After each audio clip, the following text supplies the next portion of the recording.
राहुल गांधी ने एक अंग्रेजी चैनल को इंटरव्यू में बहुत सारी बातें कही। गुजरात दंगों की बात की, 84 के दंगों की बात की। गुजरात के दंगों के लिए मोदी को जिम्मेदार ठहराया, लेकिन 84 के दंगों की बात करते हुए उन्होंने कहा कि मैं उस समय कांग्रेस के ऑपरेशन में नहीं था, मतलब कांग्रेस के संगठन में नहीं था और माफी से बच गए। माफी मांगने से एक तरह से टाल बटोल किया राहुल गांधी ने। सवाल यही उठता है, क्या राहुल गांधी को माफी मांगनी चाहिए? और साथ में यह भी सवाल कि राहुल गांधी ने जो बातें कही पूरे इंटरव्यू के दौरान, क्या ऐसा भी लगा कि राहुल गांधी के पास सवालों का जवाब नहीं था और सिस्टम की बातें, फिलॉसफी की बातें करते रहे? इसी सवाल पर चर्चा करने के लिए कुछ मेहमान हमारे साथ हैं। रणदीप सिंह सुरजेवाला, कैप्टन अभिमन्यु, विनोद शर्मा, अभय कुमार दुबे। सबसे पहला अभय जी, यही जो सिस्टम की बात बार बार राहुल गांधी अगर करते हैं कि सिस्टम को खोलूंगा, सिस्टम में लोगों को शामिल करूंगा, हाल के दिनों में लगातार करते हैं। इस इंटरव्यू में भी 73 बार उन्होंने सिस्टम की बात की। जब ये करते हैं तो क्या जनता यकीन करेगी? 10 साल से आपकी सरकार, उसके पहले दशकों तक आपकी सरकार, फिर आप किसके लिए सिस्टम खोलने की बात कर रहे हैं? आप लाचार कहां हैं? अब तक क्यों नहीं किया? देखिए, जब वो कहते हैं हम सिस्टम खोलेंगे, तो अपने आप को वो जिस सवाल अपने सामने खुद जो सवाल खड़ा कर लेते हैं, वो सवाल तो आपने खुद कह ही दिया कि अभी तक आपकी अर्जुन की आंख कहां थी, मतलब कहां देख रही थी? 10 साल से आपकी अर्जुन की आंख कहां देख रही थी? सिस्टम तो आपको अभी तक खोल देना चाहिए था। अब जब चुनाव के लिए 2 महीने रह गए हैं, तब आप सिस्टम खोलने का क्या दावा कर रहे हैं? वो तो अपने आप में स्पष्ट है। लेकिन मैं दूसरी बात कहना चाहूंगा, वो एक बात कह लेने दीजिए जो मैं काफी देर से सोच रहा हूं। वो ये कि आखिरकार राहुल गांधी के इस इंटरव्यू का परिप्रेक्ष्य क्या है? मेरा मानना है कि एक खास रणनीतिक परिप्रेक्ष्य की देन है ये इंटरव्यू। उनकी कुशलता और कितनी रही हो वो अलग बात है। कांग्रेस का रणनीतिक परिप्रेक्ष्य इस वक्त मिनिमम डैमेज का है, न्यूनतम हानि हो पार्टी को जो हानि होने जा रही है अगले चुनाव में, उस हानि को कैसे कम से कम किया जाए, ये परिप्रेक्ष्य है। मतलब पूरा डैमेज कंट्रोल का मोड है। जब वो कहते हैं कि आम आदमी पार्टी को अपना समर्थन वापस, जो इंटरव्यू में कहा समर्थन जारी रखेंगे, वो भी डैमेज कंट्रोल मोड है। तो ये पूरा इंटरव्यू जो है उस बचाव की मुद्रा का परिचायक है, जिसमें पूरी की पूरी कांग्रेस इस वक्त खड़ी हुई है। इसलिए भी इस इंटरव्यू में एब्स्ट्रैक्शन बहुत है। अमूर्त बातें क्यों हैं? अब जैसे बातें ठोस हो सकती थी, अमूर्त बातें क्यों? इसीलिए अमूर्त बातें हैं। अभय जी, जब वो कह रहे हैं कि I am absolutely against the concept of dynasty, anybody who knows me knows that, अब सवाल उठता है, लोग यकीन करेगा कि आप डायनेस्टी के खिलाफ है? पूरी लंबी कतार है, सिंधिया घराने से लेकर देवड़ा घराने से लेकर पायलट घराने से लेकर जितिन प्रसाद तक, आप खुद चौथी पीढ़ी, तो कैसे आप डायनेस्टी के खिलाफ है? तो मुझे लगता है आप जो बोल रहे हैं जनता यकीन नहीं कर रही है। देखिए, जिस तरह से नरेंद्र मोदी का ये एक मर्म स्थल है 2002 के दंगे, उसी तरीके से 1984 के दंगे और वंश शासन, ये कांग्रेस और राहुल गांधी का मर्म स्थल है। इस सवाल का जवाब तो कभी ऐसा दे ही नहीं सकते इसके ऊपर यकीन हो। मैं आऊंगा विनोद आपके पास, लेकिन सुरजेवाला जी, एक बात, कोई भी ये सवाल कोई भी ये सवाल पूछ सकता है कि भाई आप अचानक पैदा होते हैं और आपको vice president, general secretary, ticket वगैरह सब क्यों हो जाता है? इसीलिए हो जाता है क्योंकि आप एक खास परिवार में पैदा हुए हैं और तब आपने कोई एक राजनीतिक कार्यकर्ता की तरह जीवन आपने नहीं गुजारा है। और तब जब डायनेस्टी के खिलाफ होने की बात करते हैं तो लोग सुन सकते हैं, लेकिन यकीन नहीं करते। सब देखी बात है। चलिए, रणदीप सिंह सुरजेवाला जी, सिस्टम खोलने की बात लगातार राहुल गांधी ने की, पहले भी की, लोगों को शामिल करने, सरकार में, संगठन में शामिल करने की बात की। सिस्टम खुला तो सर दिग्विजय सिंह राज्यसभा में जा रहे हैं, मधुसूदन मिस्त्री राज्यसभा में जा रहे हैं, संजय सिंह जो रूठे हुए थे उनको अब गुवाहाटी से राज्यसभा में ला रहे हैं। तो सिस्टम खोलने का मतलब यही, घुटे हुए लोगों को आप राज्यसभा में ला रहे हैं, सिस्टम खुल गया। सुरजेवाला जी। अंजुम साहब, मैं ये राज्यसभा की नॉमिनेशंस की बात ना कर एक बड़ा मुद्दा जो श्री राहुल गांधी ने उठाया वो ये था कि हमें देश में, चाहे वो कांग्रेस पार्टी का संगठन हो और चाहे वो मुल्क में जो जन कल्याणकारी नीतियां हैं वो हैं, उनमें ज्यादा से ज्यादा लोगों की रायशुमारी और ज्यादा से ज्यादा लोगों को उसके अंदर शामिल करना है। शासन केवल एक व्यक्ति की स्वेच्छा के द्वारा नहीं चलाया जा सकता। शासन चलाने में आपको बहुमत का समर्थन, सहयोग और उनकी विचारधारा की अनुभूति उसके अंदर दिखनी चाहिए। ये श्री राहुल गांधी जी ने कहा और ये एक निरंतर चलने वाली प्रक्रिया है।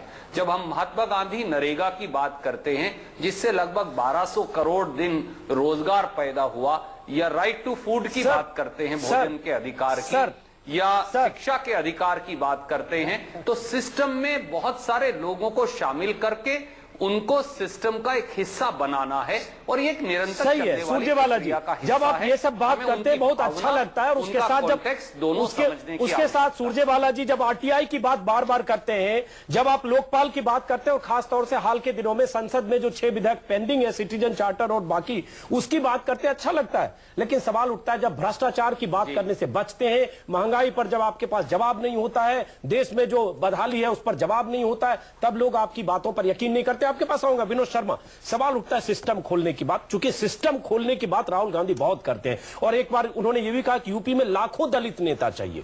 तो जब बात करते हैं तो लगता है एक फिलोसफर बोल रहा है, राजनीति शास्त्र का विद्यार्थी नहीं, दर्शन शास्त्र का विद्यार्थी बोल रहा है। देखिए, मैं एक समझता हूं बात, देखिए हमारे देश में जो पब्लिक डिस्कोर्स है वो उतना डिवैल्यू हो चुका है कि उसने, राहुल गांधी ने एक बार बोला कि पावर इज पॉइजन, सत्ता जहर। ही वाज स्पीकिंग मेटाफोरिकली, पर ये नुआंसेस तो आजकल कोई समझता नहीं है ना, और समझने की कोशिश भी हो तो क्या होता है कि भाई अब कैप्टन साहब ये आप पे तनकीद नहीं है, ये हो सकता है आप पे भी लागू हो, ये जो डिवैल्यूएशन ऑफ डायलॉग है, मतलब आपकी कोई बात अच्छी हो और हम लोग उसको डिवैल्यू करते हैं, ये भी होता है कि उन्होंने कहा कि भाई भारत एक मधुमक्खी का छत्ता है और उसमें सबको मिलके मेहनत करनी है उसको बनाने के लिए, उसको नया स्वरूप देने के लिए। मैंने एक टीवी चैनल पे देखा कुछ दिन के बाद कि राहुल ने भारत को मक्खी बोला। अब क्या बताएं बॉस, देखिए मेरी बात सुनिए, मैं आपको एक बात बताना चाहता हूं कि भारत की पत्रकारिता में जिस संजीदगी की जरूरत है, ये फिलॉसफी कोई बुरी बात नहीं है। और वो अगर कोई यंग आदमी, देखिए सुनिए, देखिए मैं आपके साथ था 84 के दंगों पे, मैं आपके साथ था कि उनको उस पर माफी मांगनी चाहिए थी। मैं इस बात पे भी आपके साथ हूं कि उनको ज्यादा इंटरव्यू देने चाहिए, खुल के सामने आना चाहिए, लेकिन किसी भी एक वक्तव्य को lock stock and barrel reject नहीं करना। लेकिन सवाल उठता है, मैं दार्शनिकता देखना चाहता हूं यहाँ के युवा नेताओं में, वो दार्शनिक होने पड़ेंगे। वो जो अपने क्या कहते हैं काटजू साहब हैं, वो बात तलख करते हैं तरीके से, लेकिन करते अच्छी है। हाँ, लेकिन कहा कि लोगों को मूर्ख मानते हैं, तो हम उसको सहमत कैसे हो सकते हैं? कोई भी देश, देखिए आपने कोई भी देश, लेकिन चलिए काटजू पर बहस जाएगी तो दूसरे नहीं, मैं कुछ और कह रहा हूँ इसी संदर्भ में कि वो कह रहे थे कि हमारा देश जो है वो एग्रीकल्चरल फ्यूडल सोसाइटी से इनटू इंडस्ट्रियल सोसाइटी ट्रांसफॉर्म हो रहा है। और उस वक्त जब यूरोप में ये प्रक्रिया हुई थी तो इतने बड़े बड़े दार्शनिक थे जो मार्गदर्शन करते थे।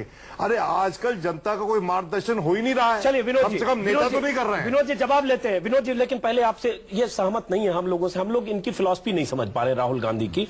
सवाल उठता है, आप फिलॉसफर हो सकते हैं लेकिन 10 साल का हिसाब भी आप ही को देना होगा। अगर ये हिसाब मांगते हैं तो क्या हम गलत करते हैं? नहीं, अभी से रणदीप सिंह जी अभी जो बातें कह रहे थे और जो बातें सुनने में बहुत अच्छी लग रही थी और अच्छी तरीके से कह रहे थे, वो आखिरकार क्यों नहीं बताते कि ये सब काम जो अब करना चाहते हैं राहुल गांधी, ये पिछले 9 साल पहले उन्होंने क्यों नहीं शुरू किए? इस बात का जवाब दें। रणदीप आखिरकार वो कांग्रेस में कभी भी साधारण कार्यकर्ता नहीं थे और वो हमेशा ही कांग्रेस के सिरमौर थे। कांग्रेस के 2 सिरमौरों में से एक थे। देखिए, कांग्रेस में कोई भी व्यक्ति प्रधानमंत्री पद की महत्वाकांक्षा नहीं पाल सकता है। कांग्रेस में हर व्यक्ति नंबर 2 पे रहने के लिए अभिशप्त है। बिल्कुल। चलिए सुरजेवाला, आप जवाब दीजिए। उससे पहले कैप्टन अभिमन्यु, राजनीति में जिस तरह से दार्शनिकता फिलोसफर की तरह राहुल गांधी बात करते हैं, जो कहा विनोद शर्मा ने, आप लोग समझ नहीं पाते हैं और इसलिए आप मधुमक्खी का छत्ता समझ के मोदी उस पर लंबा भाषण दे देते हैं। तो आपको समझदारी चाहिए, ऐसा सीखना चाहिए राहुल गांधी से। विनोद शर्मा कह रहे नहीं, राहुल गांधी से ना सीखे हैं, लेकिन कोई पढ़ लिख के समझे जी। उसके बाद आऊंगा सुरजेवाला साहब आपके पास। कैप्टन अभिमन्यु अजीत जी, मुझे काफी देर बाद आपने समय दिया है तो मुझे अनुमति दीजिएगा विनोद जी की बात का भी मैं उत्तर देना चाहूंगा। राहुल गांधी जी ने जब देश को हमिंग हनी भी एक प्रकार से मेटाफोर से तुलना की थी तो उसकी खूब दार्शनिक विवेचना हुई थी और विनोद जी ने किस संदर्भ में चीजों को देखा है, मैं उनको आज ध्यान में दिलाना चाहूंगा कि उसी हनी बी के जो पूरा होता है उसके अंदर एक ड्रोन बी होती है और बाकी सब जो बी होती हैं वो क्वीन बी के अलावा लेबर बी होती हैं। और अगर वो ड्रोन बी को जाकर के सर्च करके पढ़ेंगे तो वो एक ऐसा बी होता है जो कोई काम नहीं करता है, निठल्ला होता है, निकम्मा होता है और सारी लेबर बी के जो मेहनत से वो उस हनी के उस लाभ को प्राप्त करने का काम करता है। तो कहीं ना कहीं इस प्रकार की विवेचना भी उस समय में खूब हुई थी।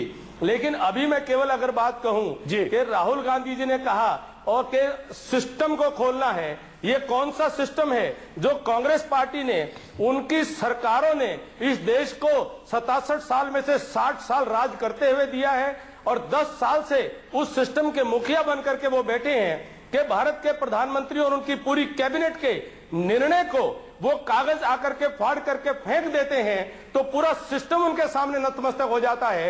ये जो ताकत उन्होंने उस ऑर्डिनेंस को फाड़ करके दिखाई थी, तब उन्होंने क्यों नहीं दिखाई जब कोलगेट स्कैम हो रहा था, जब कॉमनवेल्थ स्कैम हो रहा था, जब 2G स्कैम हो रहा था, जब रेल गेट हो रहा था, जब लैंड स्कैम हो रहा था। चलिए जवाब लेते हैं। हरियाणा की सरकार उनके परिवार के लोगों को पूरी की पूरी जमीनें और राजस्थान में जमीनें जवाब लेते हैं। को बांटी जा रही थी। कैप्टन साहब, आपने अपनी बात कह दी। इस प्रकार के सिस्टम कैप्टन को साहब, बदलने की बात क्यों नहीं की थी, ये उनका जवाब देना चाहिए। आपने अपनी बात कह दी। रणदीप सिंह सुरजेवाला, सवाल यही उठता है कि आप फिलोसफर की तरह सिस्टम खोलने की बात, सिस्टम में सबको शामिल करने की बात, सशक्तिकरण की बात, युवाओं की बात करते हैं, बहुत अच्छा लगता है एकदम दर्शन है, वाह क्या बात कर रहे हैं। लेकिन जो सवाल इन्होंने उठाया कि सत्ता में 10 साल से क्या कर रहे हैं, पिछले 5 साल से क्या कर रहे हैं, उसका हिसाब क्यों नहीं दे रहे हैं आप, और वहां फेल्योर है तो फिर आगे के फ्यूचर की बात कर रहे हैं, तो ये एक हसीन सपना दिखाने की तरह है। सुरजेवाला साहब। अंजुम साहब, मैं आदरणीय अभय जी को, वरिष्ठ पत्रकार हैं, और मेरे मित्र कप्तान साहब को यह भी याद दिलाना चाहूंगा कि श्री राहुल गांधी ने यह भी बताया कि किस प्रकार से पिछले 10 वर्षों में उसी निरंतर चलने वाली, लोगों को जोड़ने वाली प्रक्रिया को कांग्रेस पार्टी ने आगे बढ़ाया है। कल्याणकारी नीतियों को इतने वर्षों के बाद पहली बार अधिकार की नीतियों में बदलकर, और उनमें से बहुत सारी नीतियों का आखिर में लोगों के दबाव के चलते भारतीय जनता पार्टी को भी संसद के अंदर समर्थन करना पड़ा, ना चाहते हुए भी। लच्छेदार बातें, दूसरे अहंकार भरी बातें भारतीय जनता पार्टी इसके लिए मशहूर है, वो कह सकते हैं, पर मुझे लगता है कि उन्हें, उनके नेता को भी बहुत सारा इतिहास जो है और अपने आप को उससे परिचय करने की आवश्यकता है। पर मैं उनके बारे में टिप्पणी नहीं करना चाहूंगा। मैं केवल ये कहना चाहूंगा, अगर कांग्रेस सूचना का अधिकार लाकर एक विशेष पारदर्शिता लाई और लोकपाल बिल में अगर राहुल गांधी जी ने एक निर्णायक भूमिका निभाई, और अगर 6 जो एंटी करप्शन लेजिस्लेशन हैं, राहुल गांधी जी ने इसी इंटरव्यू में बात की कि किस प्रकार से भ्रष्टाचार को लड़ने के लिए एक संस्थागत व्यवस्था की आवश्यकता है। लेकिन सवाल उठता है सुरजेवाला साहब और आ कि जाएंगे, भ्रष्टाचार अब तक आप ही की सरकार का है ना सुरजेवाला साहब। हजूर लड़ने के लिए अगर आप लोकपाल ला रहे हैं, कोई यकीन नहीं कर रहा है कि लोकपाल आप आसानी से ला रहे हैं सुरजेवाला साहब। अब मैं लोकपाल के ना लिए येदियुरप्पा जी की बात करूंगा, ना बाबू भाई बोकरिया की की बात करूंगा, ना पुरुषोत्तम सोलंकी की बात करूंगा, फिर तू मैं हो जाएगी। चलिए आपके पास वापस आते हैं फिर। अभय कुमार दुबे, हमें मालूम है कि श्री मोदी का ट्रैक रिकॉर्ड क्या है। चलिए उसका जवाब वो देंगे। अभय कुमार दुबे, सवाल ये उठता है लोकपाल और देश बिल को पेंडिंग, मालूम जैसा है, कि पूरी जनता को कांग्रेस की मालूम हॉबी है, आरटीआई के बिना एक सेंटेंस नहीं, लोकपाल के बिना एक सेंटेंस नहीं, 6 पेंडिंग बिल, इस 3 के अलावा मनरेगा और कुछ चीजें। सवाल उठता है जब करप्शन है, कोर इशू है, महंगाई है, गवर्नेंस है, वहां पर इनके पास जवाब नहीं है, तो लोग क्या मानेगा कि आपकी जो निष्ठा है, आपकी कमिटमेंट है, लोग यकीन करेगा, कर रहा है। देखो, आम वोटर जो है वो हम लोगों की तरह पेचीदा बातें नहीं करता और जटिल तरीके से नहीं सोचता। उसके सामने एक सीधा सा सवाल है कि जब यूपीए 1 में ये तमाम सारे स्कैम्स हो रहे थे, तमाम सारे भ्रष्टाचार हो रहे थे, या तो राहुल गांधी उनसे अनजान थे, अगर अनजान थे तो भी वो उस अपराध में शामिल हैं। बिल्कुल। अगर वो जानकार थे कि हमारे राज्य में ये ऐसा हो रहा है, तो उन्होंने उसको क्यों नहीं रोका? ये सवाल तो बार बार पूछा ही जाएगा। भाई आखिरकार उन्होंने क्यों होने दिया? जो पहले 5 साल में जो हुआ, जब वो उनके भंडाफोड़ हुए, तो दूसरे 5 साल में कांग्रेस की सरकार पूरी तरीके से पटरी पर उतर गई और आज उसका वो खामियाजा उठा रही है, और राहुल गांधी पूरी तरह बचाव की मुद्रा में है। तो जो उनकी हालत है वो दरअसल उन्हीं का किया धरा है, उन्हीं का किया धरा है जो कहा इन्होंने सुरजेवाला साहब ने। और सवाल यह है, इस इंटरव्यू में भी आदर्श की बात होती है तब राहुल गांधी दाएं बाएं होते हैं, बचने की कोशिश करते हैं। एक बार तो उन्होंने अशोक चौहान का नाम अशोक कुमार भी ले लिया इंटरव्यू के दौरान। तो वहां मुश्किल होती है जहां करप्शन की बात होती है, महंगाई की बात होती है। लेकिन आप फिर मैं वही कहूंगा, उस हसीन सपने की बात करते हैं जिसको जनता समझ नहीं पा रही है। सुरजेवाला साहब।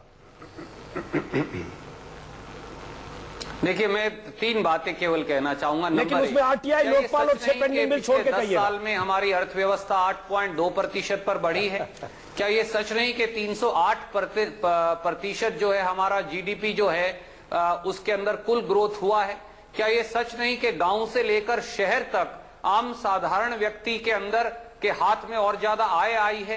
क्या ये सच नहीं कि 14 करोड़ लोग गरीबी रेखा से ऊपर उठे हैं? और मैं इसका 5 ऐसा ही बोलूं, क्या ये सच नहीं कि देश में करप्शन शीर्ष पर है? क्या ये सच नहीं कि कई मंत्री जेल गए? क्या ये सच नहीं कि देश में बड़े बड़े घोटाले हुए 2G से CWG तक? क्या ये सच नहीं कि यूपीए सरकार का इकबाल बंद हो चुका है? श्री नरेंद्र मोदी जब चुनाव की शुरुआत करते हैं तो आपके पूर्व अध्यक्ष जो हैं उनके पांव छूकर करते हैं?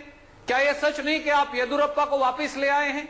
क्या यह सच नहीं कि पुरुषोत्तम सोलंकी जिन्हें 400 करोड़ का घोटाला किया है उन्हें मोदी जी ने अपने मंत्रिमंडल में मंत्री बना रखा है? क्या यह सच नहीं कि बाबू भाई बोकारिया जो गुजरात में मंत्री हैं उनकी भ्रष्टाचार में सजा हुई है? उन्हें क्यों मोदी जी ने आज तक रखा हुआ है? क्या यह सच नहीं कि मायाबेन कोडमानी जो मोदी जी की मंत्री है उनकी राइट्स में सजा हुई है? के लिए तैयार है? क्या यह सच नहीं कि कल ही आनंदी बहन के बारे में, पटेल के बारे में जो मोदी जी के नंबर 2 मिनिस्टर है एक बार सूर्यवाला जी बात करते हैं। सूर्यवाला जी, आपने 10 बात कही, क्या ये सच नहीं? 10 में 25-30 बातें मैं कह सकता हूँ, क्या ये सच नहीं जो कांग्रेस के 10 साल के सरकार में शासन में हुआ? लेकिन आप पहले जवाब दें कैप्टन, उसके बाद विनोद शर्मा। आम आदमी जो त्रस्त है, तंग है, परेशान है, बदहाल है, इस महंगाई के कारण आज आम आदमी को 2 जून की रोटी नसीब नहीं हो पा रही। हिंदुस्तान का सबसे बड़ा सच कोई है तो वो आज की बढ़ती हुई महंगाई है, गिरती हुई अर्थव्यवस्था है, डूबता हुआ पूरा हमारा उद्योग है और बेरोजगार नौजवान है और आत्महत्या करता हुआ किसान है। बहुत मेरे में तो कह सकते हैं, पर कोई वास्तविकता, कोई सार्थक बात। 1,56,000 करोड़ का मात्र गुजरात के ऊपर कर्जा, आतंकवादियों से मुकदमे वापस लेने की बात। चलिए, वक्त कम है, हम जरा स्टूडियो लौटते हैं। वक्त कम है कैप्टन साहब, आपने अपनी बात कर दी, जवाब आपने काफी दे दिया सुरजेवाला साहब को। विनोद शर्मा, जब ये सुरजेवाला कहते हैं क्या ये सच नहीं, क्या ये सच नहीं, आपने सुना, लेकिन उसका ठीक उल्टा है। क्या ये सच नहीं कि 10 साल में जो सरकार ने बहुत सारी की, जनता उसको देख रही है और इनकी बातों पर यकीन करने को तैयार है? ये बात सच है और मैं समझता हूं कि एक सिंपल मैसेज जो कि इंदिरा गांधी के जमाने में, इंदिरा गांधी जब वो सिंडिकेट से लड़ रही थी तो उन्होंने कहा था कि ये कहते हैं इंदिरा हटाओ, मैं कहती हूँ गरीबी हटाओ, तीर की तरह वो मैसेज चला गया था। ऐसा कुछ सोचना पड़ेगा। लेकिन एक बात मैं कैप्टन साहब और सुरजेवाला साहब को बताना चाहता हूँ कि अभी अब टेलीविजन स्क्रीन पे अजीत के दोनों तरफ आपके चेहरे आ रहे थे और आप एक दूसरे पे आरोप प्रत्यारोप कर रहे थे, तो किसका दिल सबसे ज्यादा गदगद हो रहा होगा? अरविंद केजरीवाल का। देखिए, आप एक दूसरे की इज्जत करना सीखिए। मैं समझता हूं कि हर पॉलिटिकल पार्टी ने इस देश में बहुत सी गलतियां की हैं और बहुत से अच्छे काम भी किए हैं और पॉलिटिकल क्लास जो है वो सारी जो है खराब नहीं है। आप जब तक एक दूसरे का साथ संवाद ठीक नहीं करेंगे तो जो टॉकिंग स्पेस में और उसके बाद वोटिंग स्पेस में ये जो आम आदमी पार्टी है ना, आपको नाकाम आदमी पार्टी घोषित करके सत्ता में आ जाएगी। बहुत बड़ी बात कही, नाकाम आदमी। लेकिन माफ करें, आपसे जवाब नहीं ले पाऊंगा कैप्टन अभिमन्यु। और सवाल इसी सवाल के साथ, क्या यह सच नहीं है, चूंकि कई बार उन्होंने कहा इसी सवाल के साथ, क्या यह सच नहीं है कि नरेंद्र मोदी तीखे सवालों का सामना करने से बचते हैं? क्या यह सच नहीं है कि नरेंद्र मोदी पिछले 10 सालों में दंगों पर पूछे गए सवालों का सामना करने से बचते रहे? और क्या यह सच नहीं है कि हम सब लोग इंतजार कर रहे हैं कि नरेंद्र मोदी कब इस तरह से मीडिया के सामने आए और तमाम सवालों का जवाब दें, जिसमें दंगों की भी बात हो, जासूसी कांड की भी बात हो? इस कार्यक्रम को यहीं खत्म करते हैं। आप सभी मेहमानों का बहुत बहुत शुक्रिया।